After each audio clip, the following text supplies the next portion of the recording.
رسول کریم صلی اللہ علیہ وآلہ وسلم نے ارشاد فرمایا، میں تمہیں ایسی عبادت نہ بتاؤں کہ جس کو کرنا بہت ہی آسان ہے اور بدن پر وہ بوجھل نہیں ہے، بدن پر وہ ہلکی ہے۔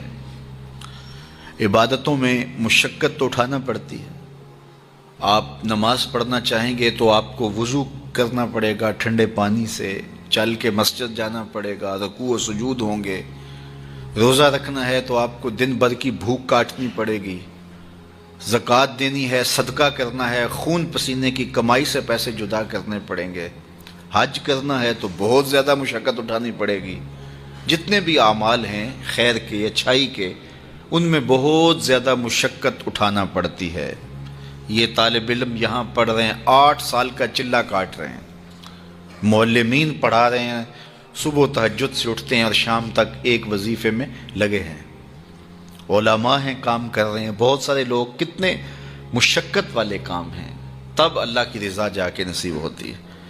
لیکن میرے حضور نے فرمایا تمہیں ایک ایسا عمل نہ بتا دوں جس میں بدن بھی نہیں تھکتا اور ہے بھی بڑا آسان؟ اللہ اکبر! فرمایا وہ عمل کون سا ہے؟ الصمت و حسن الخلق، خاموشی اور اچھے اخلاق۔ زیادہ بولنے سے بہتر ہے خاموش رہو، خاموشی میں نجات بھی ہے، ثواب بھی ہے۔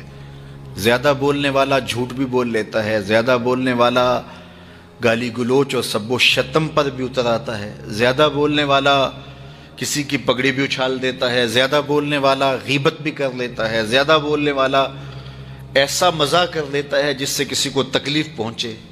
زیادہ بولنے والے سے بہت ساری غلطیاں ہو جاتی ہیں، جو تھوڑا بولے اس سے غلطیاں کم ہوتی ہیں، چونکہ انسان کے زیادہ گناہ جو ہے وہ اس کی زبان کی وجہ سے ہوتے ہیں۔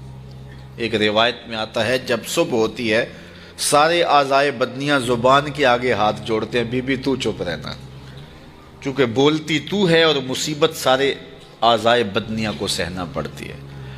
تو یہ زبان جو ہے اس کی وجہ سے زیادہ گناہ ہوتے ہیں، یا زبان کی وجہ سے، یا انسان کی عصمت کا جوہر جب لٹتا ہے تو پھر اس کے پلے کچھ نہیں رہتا۔ اس لیے میرے حضور نے ارشاد فرمایا، جو تمہاری 2 ٹانگوں کے درمیان اور جو 2 جبڑوں کے درمیان زبان، ان دونوں کی مجھے تم ضمانت دے دو، میں محمد تمہیں جنت کی ضمانت دے دیتا ہوں۔ تو فرمایا کہ میں تمہیں ایسا عمل نہ بتا دوں کہ جو بہت ہی آسان ہے، اور وہ کیا ہے؟ الصمت، خاموشی، وحسن الخلق، اور دوسری بات اچھے اخلاق، رویوں کی خوبصورتی۔ کسی سے ملو تو ہنس کے ملو، کسی سے بات کرو تو لہجے میں نرمی ہو، کسی کی عزت آبرو کا خیال رکھو، بڑے کا احترام کرو، چھوٹے پر شفقت کرو، مخلوق خدا پر رحم کرو، اللہ کی مخلوق پر شفقت سے پیش آؤ، رسول کریم کی امت پر رحم کرو۔ تو یہ ایسا عمل ہے جس پر کوئی مل بھی نہیں لگتا، قیمت بھی نہیں لگتی، بدن بھی نہیں تھکتا، لیکن نامہ اعمال نیکیوں سے بھر جاتا ہے۔ قیامت کے دن نامہ اعمال پر سب سے وزنی جو عمل ہوگا وہ حسن خلق ہوگا۔ حضور نے فرمایا کہ بیہودگی اور فحش کلام کرنا، یہ سب کچھ جو ہے، تو فرمایا یہ اسلام میں سے نہیں ہے، اور بہترین اسلام وہ ہے جس میں خلق اچھے ہوں۔ حضور نے ارشاد فرمایا کہ جو حسن خلق ہے یہ گناہوں کو اس طرح مٹا دیتا ہے جس طرح جو مصفہ پانی ہوتا ہے، اچھا پانی ہوتا ہے، وہ بدن سے میل کچیل اتار دیتا ہے، اور جو برے اخلاق ہیں وہ عمل کو اس طرح فاسد اور ضائع کر دیتے ہیں جس طرح شہد کے اندر سرکہ ڈال دیا جائے تو شہد صحیح نہیں رہتا۔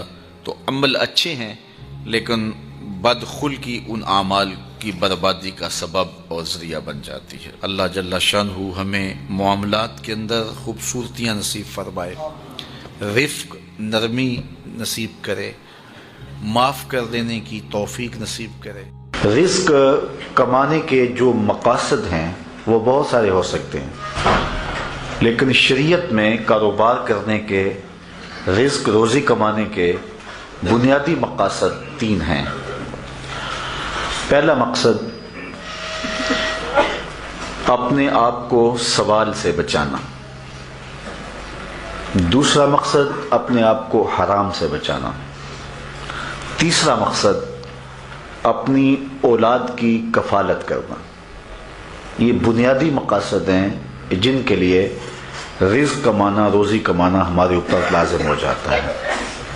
اور اگر آپ کاروبار کو وسعت دے رہے ہیں، ضرورت سے زیادہ کما رہے ہیں، تو اس کے لیے ایک چوتھی نیت آپ کو ساتھ کرنی ہوگی، اور وہ یہ کہ معاشرے کے کمزور لوگ، رشتہ داروں میں غریب لوگ، میرے ہمسائیگی کے اندر جو غریب لوگ ہیں، یتیما ہیں، مساکین ہیں، معاشرے کے وہ لوگ جو اپاہج ہیں، معذور ہیں، کمانے کی صلاحیت نہیں رکھتے، میں زیادہ مال کما کے ان کی کفالت بھی کر سکوں.